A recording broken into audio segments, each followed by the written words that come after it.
Hi my dear champs. आइए हम pronounce को कंटिन्यू रखें। इसके पहले मैंने आपको प्रोनाउंस पे 3 वीडियोस दिए हैं। ये प्रोनाउंस पे चौथा वीडियो है और इस वीडियो में हम एक्चुअली फोकस करेंगे रिलेटिव प्रोनाउंस पे। रिलेटिव प्रोनाउंस जैसा कि इसका ये जो टाइटल है रिलेटिव प्रोनाउन, ये खुद ही ये बता रहा है कि ये रिलेट करता है, डेफिनेटली ये रिलेशन दिखाता है। और ये याद रखिएगा, ये एक ऐसा प्रोनाउन है जो दूसरे प्रोनाउन के साथ एक्चुअली अपना रिलेशन शो करता है। जनरली हम क्या जानते हैं कि जो प्रोनाउंस होते हैं वो नाउन्स के प्लेस पे यूज होते हैं। जनरली वो नाउन्स के लिए यूज होते हैं, लेकिन रिलेटिव प्रोनाउन एक ऐसा प्रोनाउन है जो दूसरे प्रोनाउन के लिए भी यूज होता है। खास तौर पे relative pronouns who, whose, whom, that, which, ये जो 5 वर्ड हैं ये एक्चुअली रिलेटिव प्रोनाउंस होते हैं। ये रिलेटिव प्रोनाउंस कब होते हैं? जब ये इनके जो ठीक पहले जो नाउन या प्रोनाउन आता है, जब ये उसके साथ अपना एक रिलेशन शो करते हैं या उसके लिए जब ये यूज किए जाते हैं, तो उन्हें हम कहते हैं रिलेटिव प्रोनाउन। और याद रखिए कि जो नाउन या प्रोनाउन इन वर्ड्स के पहले, हु के पहले, हुम के पहले, हुज के पहले, दैट के पहले, विच के पहले आते हैं, उन्हें हम कहते हैं प्रेसिडेंट या एंटीसीडेंट।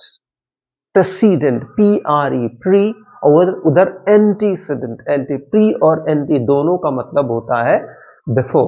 तो आइए हम इनको स्टडी करें। और बेसिकली इस वीडियो में मैं हु और हुम पे फोकस करूंगा।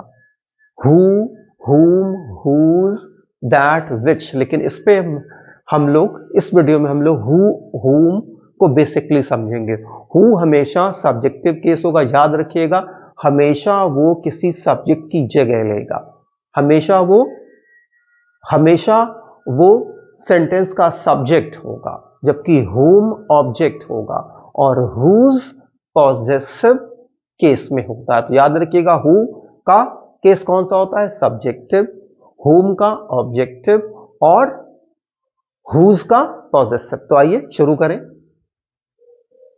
रिलेटिव प्रोनाउंस, इसको आप प्रोनाउंस कर लीजिएगा, यहां एस लगा लीजिएगा। Relative pronouns are those pronouns used for showing relation, यानी कि जो मैंने बताया वही कि रिलेटिव प्रोनाउंस वो प्रोनाउंस होते हैं जो रिलेशन शो करते हैं। किसके साथ ये रिलेशन शो करते हैं?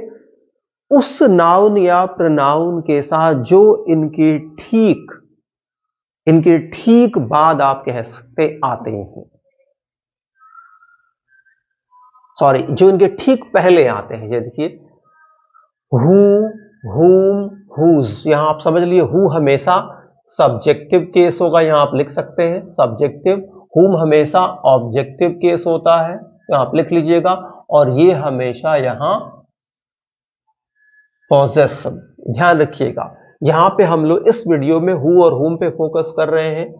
तीसरी चीज आप ध्यान रखिएगा, हु, हुम, हुज, ये 3 हमेशा ह्यूमंस के लिए यूज होता है। ये ध्यान रखिएगा, हु, हुम, हुज हमेशा ह्यूमंस के लिए, जबकि विच, दैट ये ह्यूमंस के लिए और नॉन ह्यूमंस के लिए, यानी कि जो है ये लाइफलेस चीजों के लिए भी यूज होता है।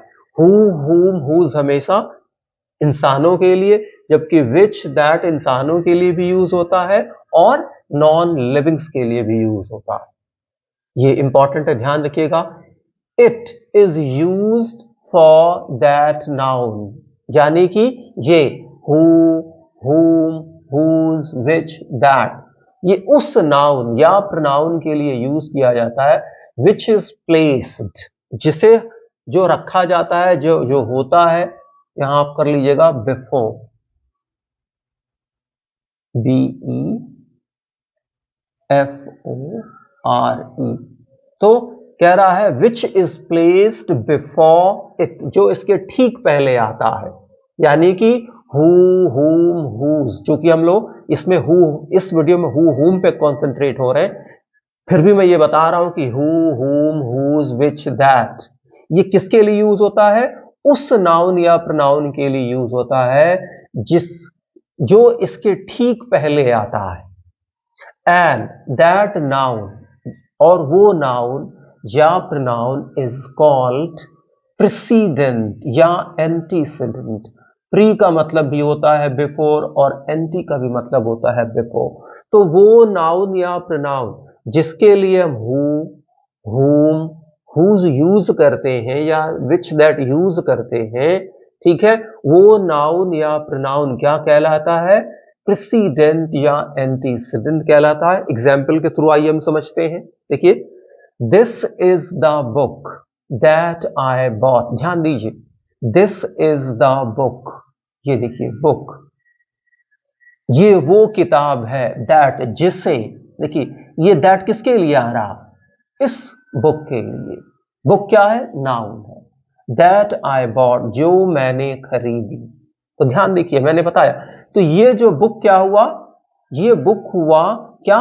प्रीसीडेंट या एंटीसीडेंट, किसका? इस प्रोनाउन का।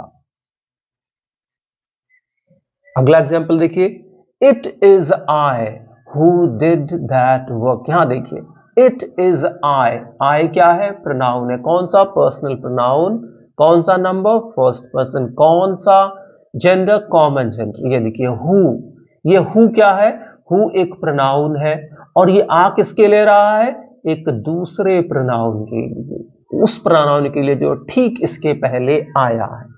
तो ध्यान दीजिए, हमने मैं आपको बताया कि रिलेटिव प्रोनाउन ही एक ऐसा प्रोनाउन है कि जो एक प्रोनाउन के लिए भी यूज होता है, अदरवाइज प्रोनाउंस हमेशा नाउन्स के लिए यूज होते हैं। तो याद देखिए, ये आए क्या हुआ? ये आए हुआ इस हु का क्या? एंटीसीडेंट या प्रीसीडेंट।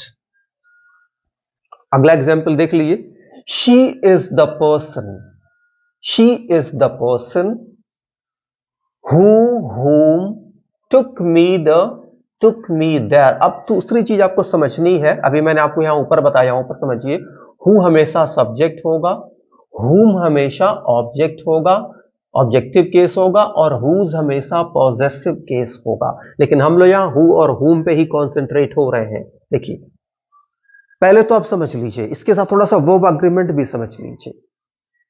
कोई भी ग्रुप ऑफ वर्ड, कोई भी ग्रुप ऑफ वर्ड्स वो सेंटेंस या क्लॉज नहीं कहला सकता यदि उसमें एक सब्जेक्ट और एक वर्ब ना हो। यदि एक सब्जेक्ट है तो उसे उसका वर्ब चाहिए।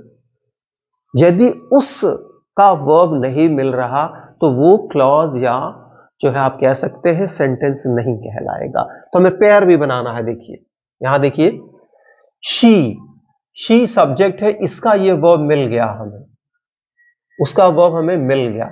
She is the person. अब देखिए, शी इज द पर्सन। अब देखिए, यहां पर इसका सब्जेक्ट मिल चुका है, लेकिन यहां पे देखिए एक वर्ब यहां पर भी है।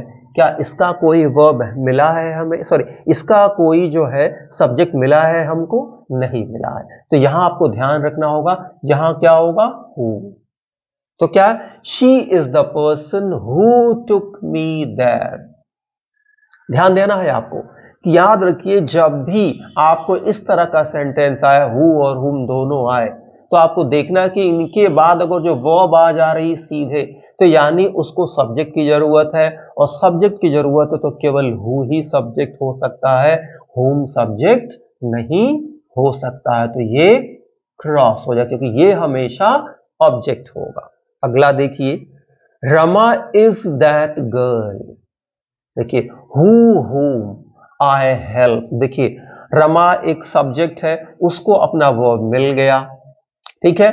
दैट गर्ल ये सब्जेक्ट है नहीं, ध्यान देना। Rama is that girl, Rama क्या है यहां पे? ये क्या है?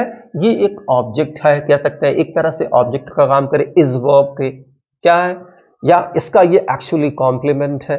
देखिए, तो यहां रमा को सब्जेक्ट, रमा का वर्ब मिल गया, यानी कि रमा ये एक जो है ये एक पेयर बन गया, आप कह सकते हैं सब्जेक्ट और वर्ब का, ये हो गया।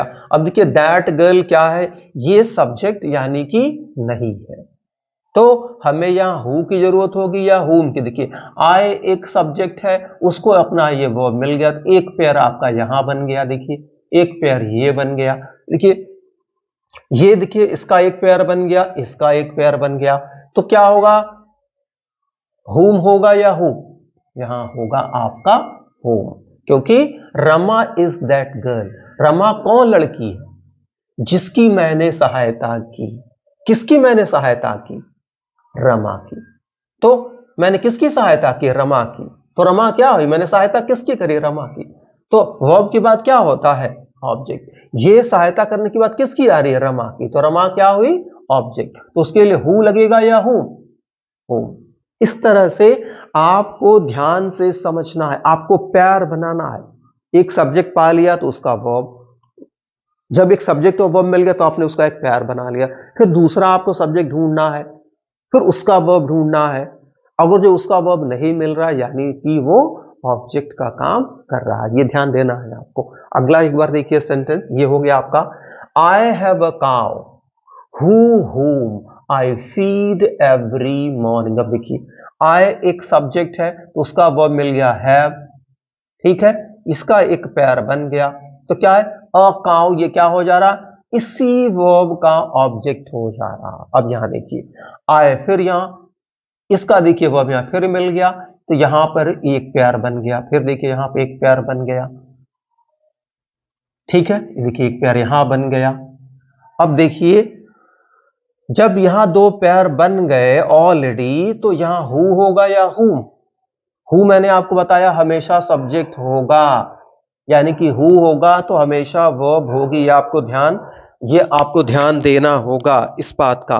तो यानी कि हु है यहां पर, इसका मतलब है यहां पे ऑलरेडी पेयर बन चुके हैं, कोई और वर्ब है ही नहीं, यानी कि हमको हुम के साथ जाना होगा। तो क्या होगा, I have a cow whom I feed every morning। यहां से देखिए मैं किसको रोजाना खिलाता हूं, काओ को, किसको खिलाता हूं, काओ को खिलाता हूं, यानी कि एक्शन किस पे हो रहा, खिलाने का, काओ पे, तो काओ क्या हुई, ऑब्जेक्ट हुई, न कि सब्जेक्ट। तो यहां पे whom होगा, न कि क्या होगा, who होगा। इस तरह से देखिए आपको पेयर बनाने हैं, ये ध्यान देना है आपको। फिर देखिए अगला क्या है, रीटा, रीटा इज वन, तो रीटा पहले पेयर बना लिया, रीटा एक हो गया, उसका ये वर्ब हो गया is one of those girls, ठीक है, हु हेल्प्स द नीडी। अब देखिए ये देखिए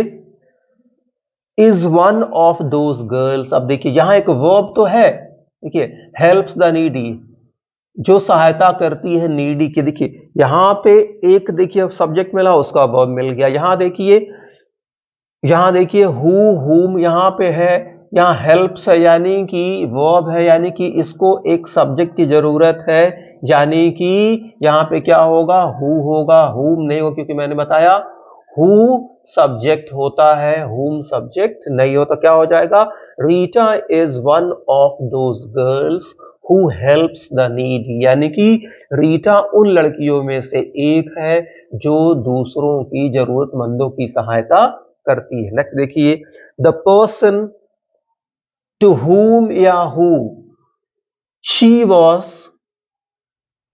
सिंगिंग, यहां होगा सिंगिंग, सिंगिंग कर लीजिएगा, सिंगिंग इज कमिंग हियर। पहले देखिए द पर्सन ये है, ध्यान देना आपको, द पर्सन टू हुम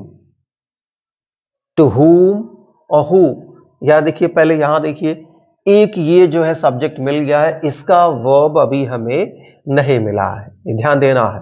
यहां देखिए ये एक है, ये एक सब्जेक्ट है, इसका वर्ब यानी कि हमें मिल गया है, तो she was singing is coming. So the person to whom देखिए टू whom, ध्यान देना है आपको टू। एक चीज और आपको ध्यान देना है कि जब भी प्रेपोजिशन आ जाता है तो प्रेपोजिशन के बाद हमेशा क्या होगा, प्रेपोजिशन के बाद हमेशा ऑब्जेक्ट होता है, और ऑब्जेक्ट हु होगा या whom होगा तो ये क्रॉस हो जाएगा। तो क्या है, the person to whom she was singing, से वो व्यक्ति जिसके लिए वो गा रही थी, इज कमिंग। देखिए थोड़ा सा ध्यान देना है आपको, ये नहीं होगा। देखिए यहां कह रहा है द पर्सन टू whom और who, ये भी देख लिए, द पर्सन टू whom नहीं, यही रखिए, द पर्सन टू whom क्या, to whom she was singing is coming here। अगला देखिए, with who और whom do you love to go there। देखिए यहां ये इसका एक वर्ब मिल गया है। दूसरी चीज मैंने आपको बताई क्या, इससे आप पेयर बनाएंगे, या आप देखिए यहां विद आया है, विद एक प्रेपोजिशन है, तो जब प्रेपोजिशन आ रहा तो उसके बाद कोई ऑब्जेक्ट ही आएगा, सब्जेक्ट नहीं आएगा। तो क्या हो जाएगा, whom हो जाएगा, ना कि who। अब अगला देखिए, फिर देखिए ये भी बाय भी एक प्रेपोजिशन है, तो ये भी क्या लेगा, who या whom, ये भी हमेशा whom ही लेगा। सो by whom that book was written। So I hope dear learners, आपको ये जो ये जो प्रोनाउन है, रिलेटिव प्रोनाउन, जिसमें हम लोगों ने बेसिकली who और whom को फोकस किया है, कंसंट्रेट किया, ये आपको समझ में आ गया होगा।